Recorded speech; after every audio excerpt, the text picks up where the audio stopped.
nagpahuli sa pick-up line si Sam Pinto. 2 weeks na pala siyang nangunguna sa Sexiest Women Survey ng isang men's magazine. Pero si Sam, bakit kabadong maging number 1? Ang chikatid ni Lars Santiago.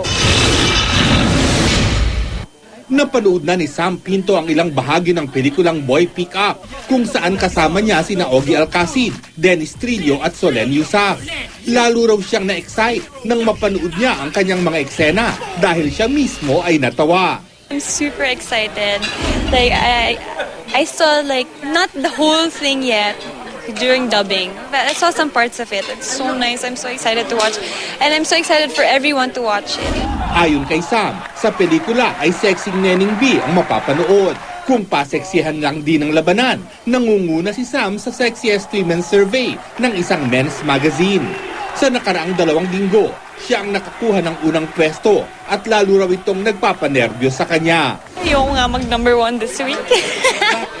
Mas lalong lalaban yung mga tao, mas lalo sila magsasend ng hate messages. It's like they're saying, I'm not deserving to be number 1, ganyan-ganyan.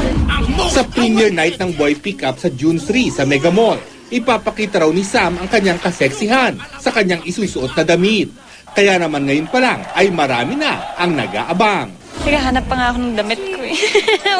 Hopefully, I find the right outfit for that night. At bilang Neneng B, may baon ding pick-up line si Sam. May payong ka ba? Bakit? Kasi umuulan ng kagapuhan eh. Kagandahan, ano ba? Lars Santiago, updated sa Showbiz sa Penang.